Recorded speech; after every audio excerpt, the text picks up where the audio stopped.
Nah, tadi sampai sini kita lanjut ya.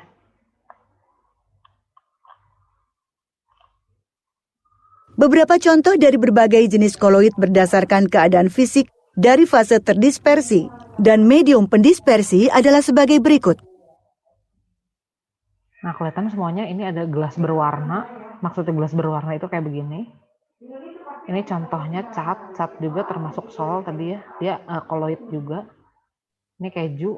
Keju ini kelihatan sama kita padat kan. Berarti dia fase pendispersinya padat. Nah, fase terdispersinya sebenarnya kalau kita lihat lebih jauh ini ada kumpulan titik-titik yang kayak minyak gitu, wujudnya cair sebenarnya di dalamnya. Nah, ini contoh aerosol, ini contohnya asap pabrik. Asap pabrik itu kita lihat dia kayak gas kan, fase pendispersinya gas. Padahal sebenarnya kalau kena mata perih kan, karena ada partikel padatnya sebenarnya di situ. Ada fase terdispersi padatnya di situ. Ada yang mau nanya dulu sampai sini?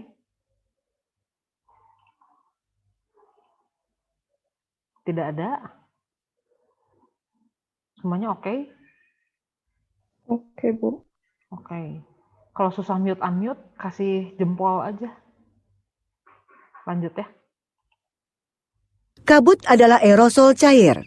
Buih adalah jenis koloid busa. Susu adalah jenis koloid emulsi.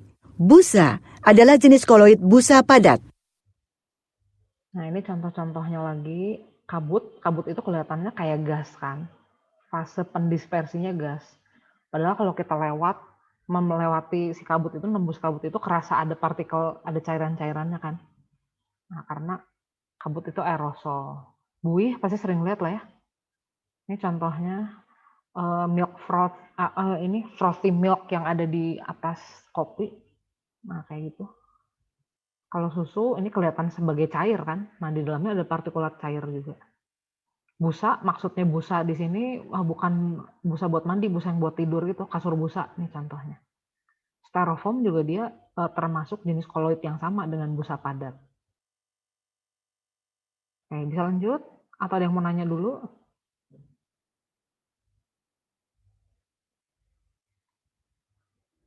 Oke, semuanya? Oke, saya udah lihat jempol berarti oke. Jempolnya Ijong yang kelihatan. Busa. Busa adalah dispersi koloid dari gelembung gas dalam cairan yang disebut busa cair atau zat padat yang disebut busa padat. Nah, jadi busa ada busa padat sama busa cair nih maksudnya. Gel.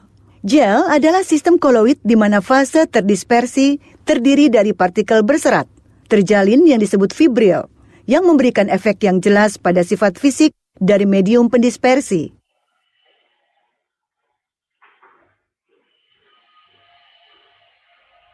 Oke, ada yang bisa jawab nih pertanyaannya?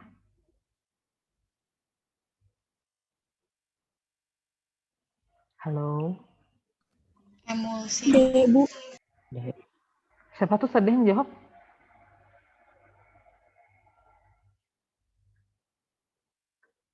Kalau mau jawab sebut nama dulu ya, jadi saya nggak salah. Tadi siapa yang jawab ini? Tolong diulang.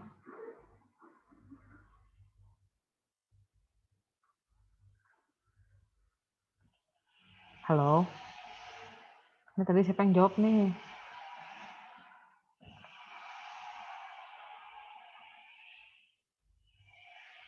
Atau saya ulang deh, ini jawabannya apa?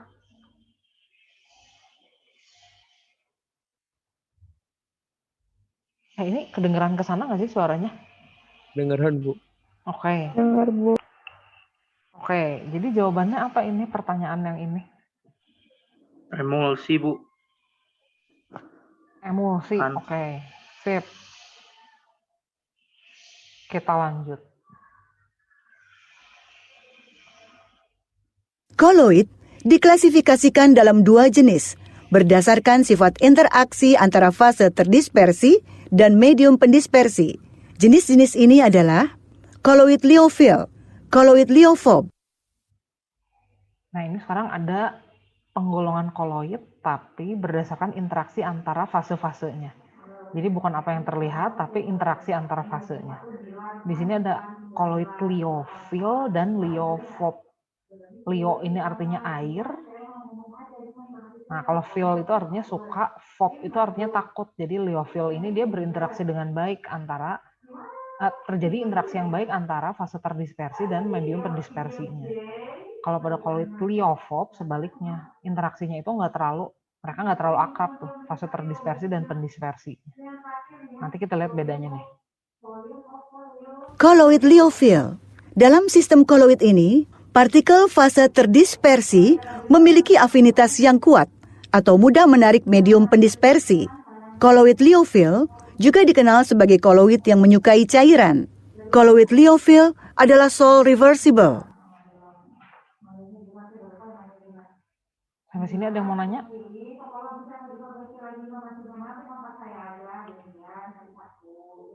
Ada yang aneh nggak? Ini maksudnya reversible itu jadi dia fasenya bisa bolak-balik. Jadi bisa terbentuk gitu, nanti kepisah lagi, bisa terbentuk, kepisah lagi gitu. Jadi dia bisa bolak-balik ininya, jenis solnya. Kita lanjut dulu ya supaya kelihatan bedanya sama yang koloid liofob.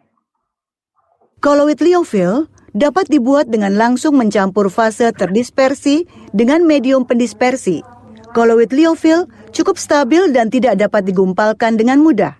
Contoh, gum, pati, gelatin, karet, dan lain-lain. Gum itu gum permen karet ya, GUM. Koloid liofob. Dalam sistem koloid ini, partikel fase terdispersi tidak memiliki atau sedikit afinitas untuk medium pendispersi. Koloid liofob adalah cairan yang tidak menyukai air. Koloid liofob adalah Sol irreversible. Nah, ini bedanya. Ini yang koloid liofob. Nanti ada contohnya juga ya. Nanti kalau udah lihat contohnya baru kebayang nih kayaknya. Koloid liofob tidak stabil dan mudah mengendap atau mengental pada penambahan sejumlah kecil elektrolit atau dengan pemanasan atau pengocokan. Koloid liofob dapat diperoleh hanya dengan menggunakan metode khusus. Contoh, sol silika, sol perak iodida, sol sulfida logam, dan lain-lain. Mari kita bandingkan berbagai sifat sol liofil dan liofob. Kemudahan pembuatan. Sol liofil dapat dengan mudah disiapkan hanya dengan mengocok dengan medium pendispersi, sementara sol liofob tidak dapat disiapkan dengan mudah dengan pengocokan. Hidrasi. Sebuah sol liofil dapat sangat terhidrasi, sementara sol liofob tidak dapat banyak terhidrasi. Reversibilitas.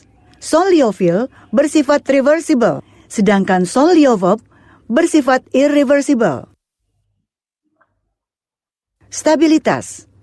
Sol liofil cukup stabil, sementara sol liofob tidak stabil. Viskositas atau kekentalan. Sol liofil sangat kental di alam dan memiliki viskositas yang lebih tinggi daripada medium pendispersi. Sedangkan viskositas sol liofob hampir sama dengan medium pendispersi. Visibilitas partikel terdispersi. Dalam sol liofil, partikel yang terdispersi tidak terlihat dengan mata telanjang atau di bawah ultramikroskop. Sementara di sol liofob, partikel yang tersebar tidak terlihat dengan mata telanjang, tetapi mereka dapat dengan mudah dilihat di bawah ultramikroskop. Oke, ada yang mau nanya dulu sampai sini? Ada istilah-istilah yang membingungkan nggak? Bisa lanjut? Oke, lanjut dulu ya. Muatan partikel terdispersi. Sol liofil memiliki sedikit muatan atau tanpa muatan, sementara sol liofob memiliki muatan positif atau muatan negatif yang tetap. Tegangan permukaan. Tegangan permukaan sol liofil lebih rendah daripada medium pendispersi, sedangkan tegangan permukaan sol liofob hampir sama dengan medium pendispersi. Migrasi partikel terdispersi dalam medan listrik. Dalam sol liofil, partikel terdispersi dapat bermigrasi ke salah satu arah atau tidak dapat bermigrasi sama sekali dalam medan listrik. Sedangkan di sol liofob, partikel terdispersi bermigrasi dalam arah tertentu. Arahnya tergantung pada sifat muatan yang ada pada mereka di medan listrik. Oke. Ada yang mau nyoba jawab yang ini? Soliofil, lio itu artinya air. Di sini kan medium pendispersinya air. Fil itu suka. Jadi sol yang suka air. Mana yang tepat? Irreversible. Siapa barusan yang jawab? Sebut namanya dulu. Francisca. Jawabannya yang mana nih? Liofil. Liofil itu berarti yang suka sama air ya. Nah, yang liofil itu jawabannya ya, betul yang D. Kamu tadi jawab yang D ya? Iya, Bu. Oke. Lanjut dulu ya. Koloid diklasifikasikan menjadi 3 jenis, sebagai koloid multimolekuler, koloid makromolekul, dan koloid asosiasi atau misel, berdasarkan jenis partikel fase terdispersi. Koloid multimolekuler. Koloid multimolekuler terdiri dari agregat atom atau molekul kecil, memiliki diameter kurang dari 1 nanometer. Atom dan molekul ini disatukan oleh gaya van der Waals. Misalnya, sol emas, sol belerang, dan lain-lain. Koloid makromolekul. Koloid makromolekul adalah zat yang memiliki molekul ukuran besar, yang pada larutan bentuk pelarutan, di mana partikel terdispersi memiliki ukuran dalam rentang koloid. Koloid makromolekul umumnya polimer. Nanti kita bahas polimer di kelas 12 ya sebenarnya. Kita lanjut dulu. Contoh koloid makromolekul adalah gelatin, pati, protein selulosa, polietilena, karet sintetis, dan lain-lain. Koloid asosiasi atau misel. Koloid asosiasi adalah zat yang molekulnya beragregasi secara spontan dalam media penyebaran tertentu, menghasilkan partikel koloid yang stabil.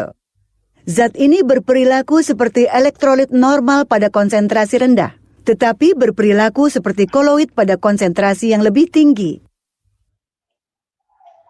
Asosiasi diperoleh dengan pembentukan partikel agregat atau misel pada konsentrasi yang lebih tinggi. Contoh koloid asosiasi adalah sabun dan deterjen sintetis. Peran molekul sabun. Sabun adalah garam logam alkali dari asam rantai karboksilat panjang, RCOONA. Aksi pencucian dari sabun. Molekul sabun memiliki gugus akhir karboksilat hidrofilik dan rantai hidrokarbon hidrofobik. Ketika pakaian kotor dicelupkan ke dalam larutan sabun, mereka membentuk misel di sekitar tetesan minyak. Sedemikian rupa sehingga bagian hidrofobik dari ion stearat berada di droplet minyak dan proyek bagian hidrofilik dari tetesan lemak seperti bulunya. Misel ini bermuatan negatif. Mereka saling tolak karena adanya muatan serupa pada mereka. Kita memahami proses ini langkah demi langkah.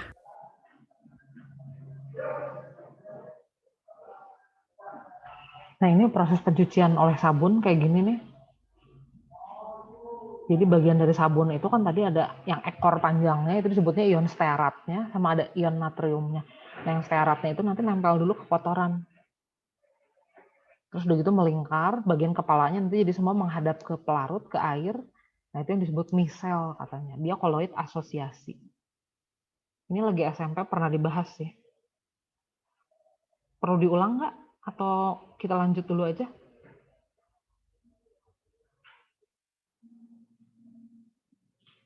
Perlu diulang?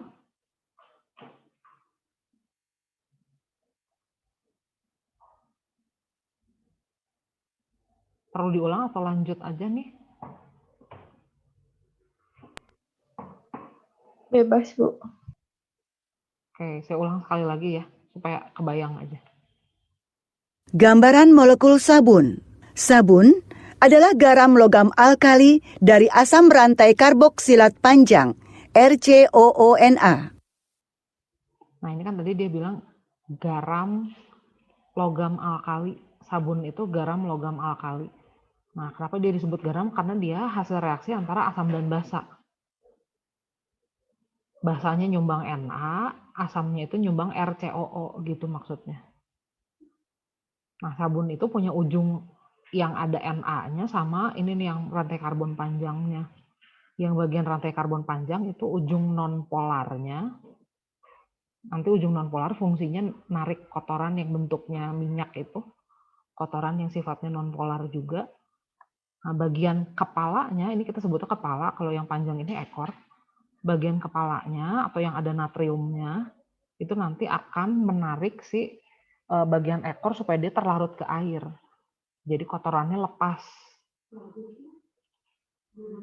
Aksi pencucian dari sabun.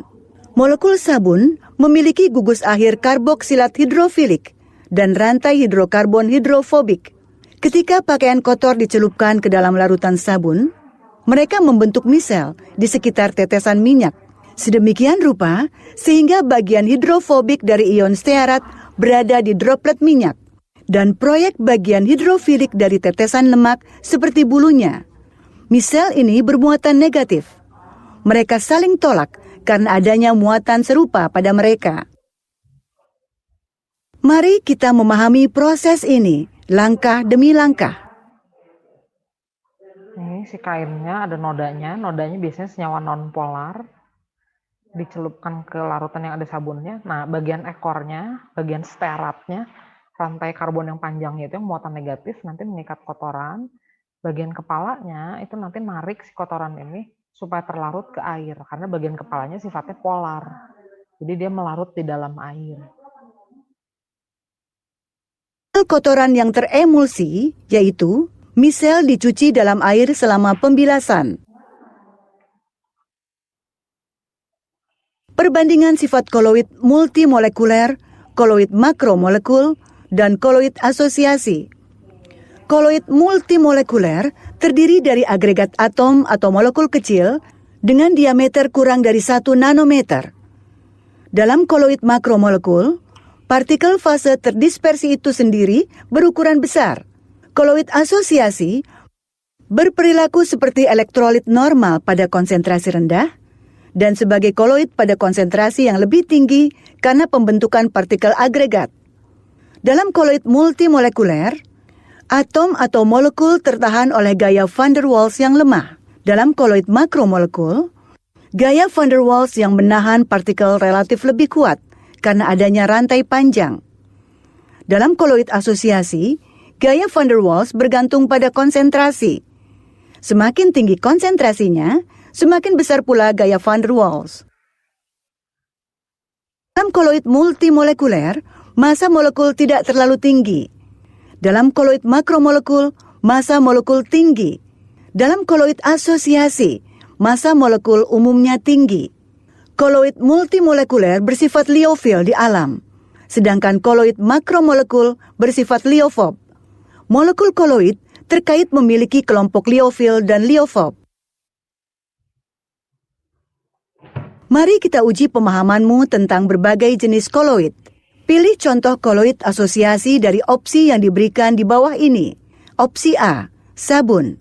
Opsi B, sol emas. Opsi C, larutan natrium klorida. Opsi D, kaca rubi. Oke nih, jawabannya yang mana nih? Yang termasuk koloid asosiasi. Koloid Sabun. asosiasi. Ya, betul. Kalau larutan natrium klorida dia kan ukurannya kurang dari 1 nanometer ya. Itu makanya disebut larutan juga karena dia sebenarnya larutan ya. Cuman kebetulan aja pada saat tertentu dia jadi koloid. Oke, Hans, betul. Kita lanjut. Pilih opsi yang benar untuk pertanyaan berikut. Fase terdispersi dan medium pendispersi dari batu apung adalah opsi A, padat-padat, opsi B, cair padat, opsi C, gas padat, opsi D, padat cair. Oke, yang mana nih? Batu apung. Pernah lihat kan batu apung?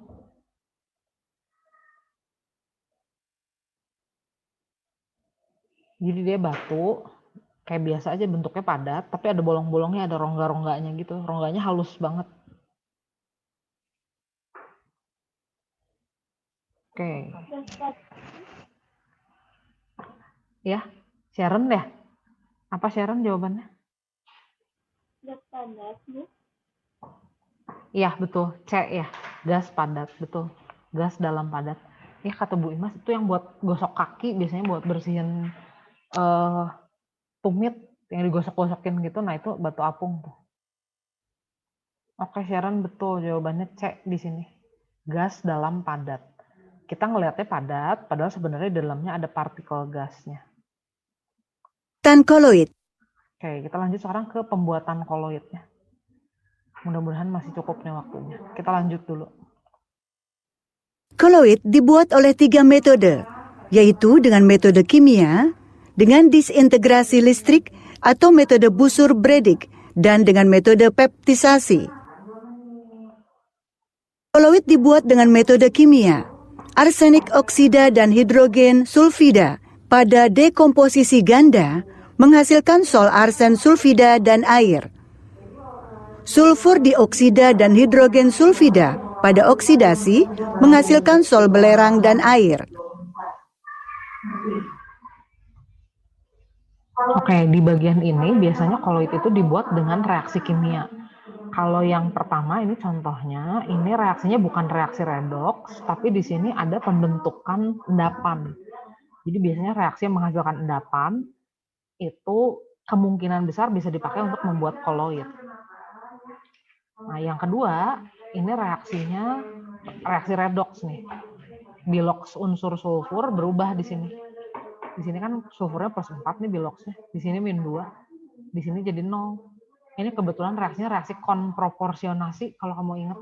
Reaksi yang hasil oksidasi dan reduksinya sama. Nah, ini semua cara pembentukan koloid dengan cara reaksi kimia. Nah, biasanya yang kayak gini secara umum kita sebut sebagai reaksi kondensasi. Kita lanjut ya. Emas 3 klorida, formaldehida dan air pada reaksi reduksi menghasilkan sol emas, asam format, dan asam klorida. Feri-klorida bereaksi dengan air menghasilkan sol feri hidroksida dan asam klorida. Nah, ini sama juga kayak tadi ya, reaksi yang di atas ini melibatkan proses redoks, ada reduksi oksidasi.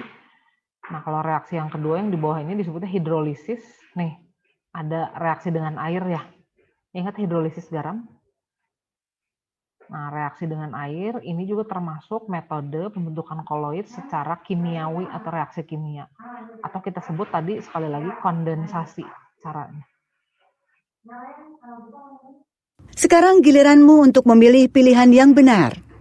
Reaksi kimia yang terlibat dalam pembuatan koloid feri hidroksida dari larutan feri klorida adalah pilihanmu adalah pilihan A, oksidasi, pilihan B, hidrolisis, pilihan C, reduksi, pilihan D, dekomposisi ganda. Oke, yang mana nih? Koloid FeOH 3 kali dari FeCl. Ada yang mau jawab? Hidrolisis, Bu. Ya, betul. Ini contoh yang terakhir ya. Siapa yang jawab barusan? Yasmin, Bu. Jaswin, oke. Oke, kita lanjut. Hidrolisis larutan feri klorida menghasilkan koloid sol feri hidroksida. Nah, ini tadi jawabannya. Mari kita bahas pembuatan koloid dengan disintegrasi listrik atau metode busur Bredig. Proses ini melibatkan dispersi serta kondensasi. Nah, dia tadi bilang ada cara dispersi sama cara kondensasi ya. Nah, jadi cara ini, cara busur Bredig ini gabungan dua cara. Ada cara kondensasi. Cara kondensasi itu cara yang tadi diterangin sebelumnya, cara-cara pembentukan koloid melalui reaksi kimia. Nah, ada satu lagi cara dispersi. Nah, cara dispersi itu ini sebenarnya mengubah suspensi jadi koloid. Kalau kondensasi, kita mengubah larutan jadi koloid. Kebayang ya? Dan yang ukuran partikelnya kecil jadi sedang. Nah, itu namanya kondensasi. Kalau yang dari ukuran partikelnya besar jadi koloid, itu kita sebutnya dispersi. Nah, cara Busur-Bredig ini dia menggabungkan kedua cara yang ada. Ini nggak usah sampai detail banget, yang penting tahu aja ya. Ini cuma dikenalkan aja. Metode Busur-Bredig dilakukan dengan cara meletakkan logam yang akan dikoloidkan pada kedua ujung elektroda dan kemudian diberi arus listrik yang cukup kuat sehingga terjadi loncatan bunga api listrik. Panas yang kuat yang dihasilkan oleh percikan listrik menguapkan logam yang kemudian mengembun membentuk partikel ukuran koloid. Contoh, sol koloid dari logam seperti emas, platinum, dan lain-lain. Mari kita uji pengetahuanmu. Proses yang digunakan untuk membuat koloid sol emas adalah A. Dispersi mekanik, B. Peptisasi, C. Metode Busur-Bredig, D. Hidrolisis. Oke, apa nih jawabannya? C, Bu. Iya, betul. Siapa yang jawab tuh?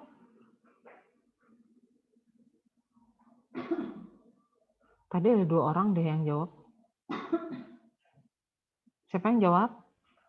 Sharon sama nggak tahu. Sharon sama satu lagi siapa ya? Francisca, Bu. Oke. Lanjut. Penjelasan. Metode Busur-Bredig digunakan untuk membuat sol logam seperti platinum, perak, tembaga, atau emas. 2 elektroda dari logam yang solnya harus disiapkan, dibuat dan direndam dalam medium dispersi. Logam yang akan dikoloidkan disimpan pada kedua ujung elektroda dan kemudian diberi arus listrik yang cukup kuat sehingga terjadi loncatan bunga api listrik. Panas yang kuat yang dihasilkan oleh busur menguapkan logam. Uap-uap ini langsung terkondensasi dalam bentuk cair untuk memberikan koloid. Pembuatan koloid dengan metode peptisasi. Peptisasi adalah proses mengubah endapan menjadi sol koloid dengan mengocoknya dengan medium pendispersi dengan adanya sejumlah kecil elektrolit. Selama peptisasi, endapan mengabsorpsi salah satu ion elektrolit di permukaannya. Ini menghasilkan pengembangan muatan positif atau negatif pada endapan, yang akhirnya memecah menjadi partikel yang lebih kecil dari ukuran koloid.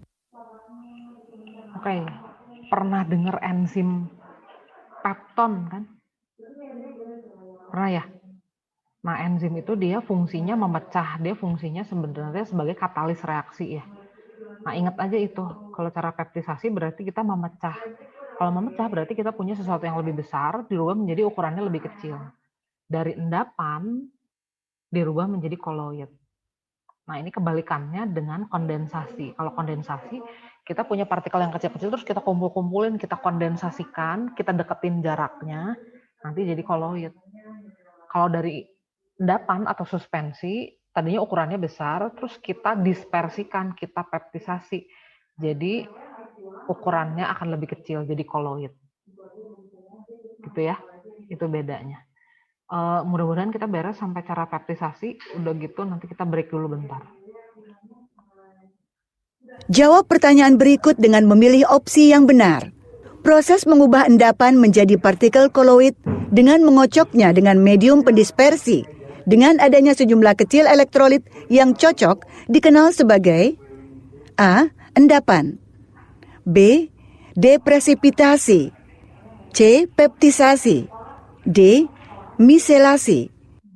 Oke, yang mana nih jawabannya? C, Bu. Sharon? Apa jawabannya? Jawabannya yang mana? Yang C, Bu. Peptisasi. Oke, betul, C. Peptisasi. Pemurnian koloid. Koloid dapat dimurnikan dengan dialisis, elektrodialisis, dan metode ultrafiltrasi. Oke, nah koloid ini ternyata nanti bisa juga dimurnikan, maksudnya dipisahin koloid sama yang bukan koloid. Nah, dialisis pernah dengar sebelumnya? Kalau pasien dapat treatment cuci darah itu disebutnya dialisis. Nah, dialisis atau cuci darah itu sebenarnya kan menggantikan fungsi ginjal dalam tubuh kan ya. Ginjalnya harusnya bisa memfiltrasi darah, tapi kalau ada gangguan di ginjal biasanya orang harus tetap disaring darahnya atau istilahnya dicuci darahnya. Nah, pakai alat yang namanya alat dialisator. Prosesnya dialisis. Nanti kita bahas di sini juga ya. Terus elektrodialisis yaitu berarti dialisis yang menggunakan prinsip atau dibantu oleh arus listrik. Sama ultrafiltrasi. Ultrafiltrasi ini maksudnya kita memfilter atau menyaring tapi dengan ukuran pori yang sangat kecil atau pori yang lebih kecil dari yang biasanya kita tahu. Dialisis. Dialisis adalah proses menghilangkan zat terlarut dari koloid dengan difusi melalui membran yang sesuai dalam alat yang disebut dialiser. Kantong dari selaput yang cocok seperti kandung kemih hewan atau kertas perkamen, atau lembaran selofan yang mengandung koloid yang tersuspensi dalam bejana melalui air segar yang mengalir terus-menerus. Molekul dan ion berdifusi melalui membran ke air luar dan koloid murni tertinggal. Sebagai contoh, darah adalah koloid yang bermuatan negatif dan mungkin dimurnikan dengan dialisis. Elektrodialisis. Dalam metode elektrodialisis, medan listrik diterapkan di seluruh kantong membran yang sesuai, yang mengandung sol dengan bantuan dua elektroda. Elektrodialisis hanya berlaku ketika satu jenis elektrolit ada sebagai pengotor dalam koloid. Ultrafiltrasi. Ini adalah proses pemisahan partikel koloid dari pelarut dan larutan terlarut dengan melewatkan koloid melalui kertas saringan ultra. Kertas saringan ultra disiapkan dengan merendam kertas saring dalam kolodion yang merupakan larutan nitroselulosa 4% dalam campuran alkohol dan ether. Dikeraskan oleh formaldehida dan akhirnya mengeringkannya.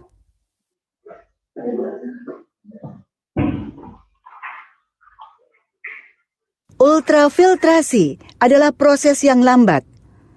Tekanan atau penghisapan dilakukan untuk mempercepat proses. Partikel koloid yang dikumpulkan pada kertas saringan ultra diaduk dengan medium pendispersi untuk mendapatkan koloid murni. Ini saatnya menguji pengetahuanmu. Darah dapat dimurnikan dengan pilihan A, dialisis. Pilihan B, elektroosmosis. Pilihan C, koagulasi. Pilihan D, penyaringan. Oke, jawabannya yang mana nih? Dialisis, Bu. Justin sama Anthony ya. Oke. Kita lihat dulu yang next. Abis ini kita break dulu ya. Lengkapi pernyataan berikut dengan memilih pilihan yang benar. Kolodion yang biasa digunakan untuk persiapan kertas saring yang digunakan untuk menyaring koloid adalah A. Larutan nitroselulosa 4%. B. Larutan nitroselulosa 14%. C. 24% larutan nitroselulosa. D. 34% larutan nitroselulosa. Ada yang masih ingat ini jawabannya? Yang abu. Iya, betul yang 4%. Siapa yang jawab tadi? Yaslin, Bu. Oke. Sifat-sifat koloid. Oke, sebelum masuk ke sini kita break dulu aja ya. Kita break dulu 5 menit. Nanti gabung lagi ya.